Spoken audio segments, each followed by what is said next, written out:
Special use of phrase and words এর আজকে যে দুইটা টপিক পড়বো আমরা, এখান থেকেই তোমাদের অর্ধেক নম্বর থাকবে। ভালো করে খেয়াল করো, বেশ কয়েকজন নতুন আসছো, দেখো ওয়াজ ওয়ার এরপরে যদি বর্ন থাকে তাহলে নিশ্চয়ই জন্ম হয়েছিল এরকম বোঝাবে। যেমন I was born in Muktagachha, মুক্তাগাছায় আমার জন্ম হয়েছিল। You were born in Dhaka, ঢাকায় তোমার জন্ম হয়েছিল। আর যদি বলা হয় the girl was born in a poor family, একটি দরিদ্র পরিবারে মেয়েটির জন্ম হয়েছিল। আর যদি বলা হয় the boy was born in an aristocratic Muslim family, ছেলেটির জন্ম হয়েছিল একটি সম্ভ্রান্ত মুসলিম পরিবারে। বুঝতেছো কি? আচ্ছা। আর যদি বলা হয় ওয়াজ ওয়ার প্লাস কিল্ড, যখন এটা থাকবে তখন হচ্ছে কি কাউকে খুন করা হয়েছিল। যদি আমি বলি the boy was killed mercilessly, mercilessly অর্থটা হচ্ছে নির্দয়ভাবে, তাহলে অর্থটা কি দাঁড়াচ্ছে Abdullah? The boy was killed mercilessly অর্থ কি হবে? ছেলেটাকে নির্দয়ভাবে খুন করা হয়েছিল। দেখো অ্যাসাসিনেট অর্থটা হচ্ছে কি গোপনে কাউকে খুন করা, ঠিক আছে? দেখো যদি আমি বলি দ্য কিং ওয়াজ অ্যাসাসিনেটেড, রাজাকে গোপনে খুন করা হয়েছিল, ঠিক আছে? যেমন তারপর যদি আমি বলি ওয়াজ ওয়ার এরপর যদি ব্রট আপ থাকে, ব্রিং আপ মানে হচ্ছে লালন পালন করা। এখন যদি আমি বলি I was brought up with much care, অনেক যত্নের সাথে আমাকে লালন পালন করা হয়েছিল, ঠিক আছে কি? আচ্ছা গুড। এখন তোমাদেরকে চারটা বাক্য দিচ্ছি, খুব দ্রুত করে ফেলবে তোমরা। দেখো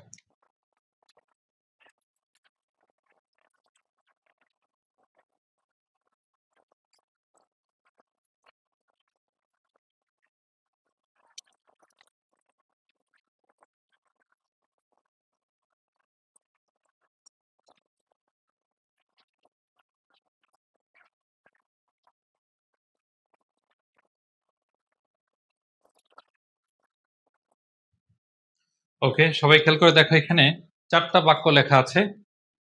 Imran dash and brought up in Dhaka, এখানে কি লিখলে অর্থ মিলে দেখো দেখি। ওয়াস বর্ন, কি লিখবো বলো দেখি? ওয়াস বর্ন, তাহলে বাক্যের অর্থ কি দাঁড়াচ্ছে? ইমরানের জন্ম হয়েছিল ঢাকাতে এবং ঢাকাতেই সে লালিত পালিত হয়েছিল, ঠিক আছে? কিংবা তুমি বলতে পারো ইমরানের জন্ম ও লালন পালন ঢাকাতেই হয়েছিল, ঠিক আছে কি? তারপরে খেয়াল করে দেখো Asif dash in 1992 without any reason, আসিফকে খুন করা হয়েছিল ইন 1992 উইদাউট এনি রিজন, কোনো কারণ ছাড়াই। Our leader dash but still he lives in our heart, এখানে ওয়াজ কিল্ড লিখলেও হয়, ওয়াজ অ্যাসাসিনেটেড লিখলেও হয়, ঠিক আছে?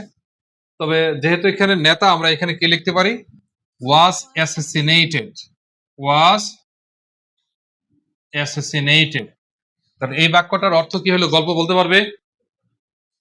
Hour leader was assassinated but still he lives in our heart, বলো দেখি।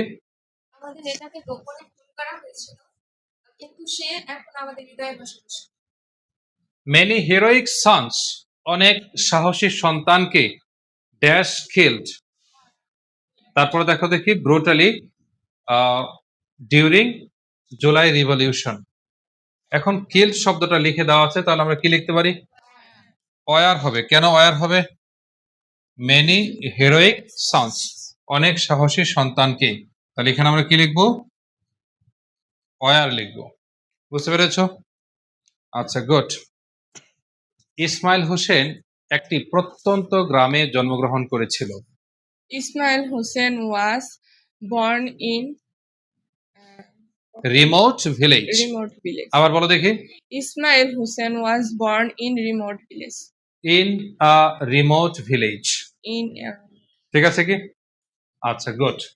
এখন বলো দেখি আমার দাদা ঢাকা শহরেই লালিত পালিত হয়েছিলেন। my grandfather was brought up in Dhaka. In Dhaka. Dhaka city, ঠিক আছে? আচ্ছা এখন বলো দেখি আমাকে কুকুরটাকে নির্দয়ভাবে খুন করা হয়েছিল। The dog was killed নির্দয়ভাবে ইংরেজি কি আছে বলো দেখি? Mercilessly, mercilessly. ব্রুটালি। ঠিক আছে, আচ্ছা, থ্যাংক ইউ। আমরা কি এটা পারবো এখন?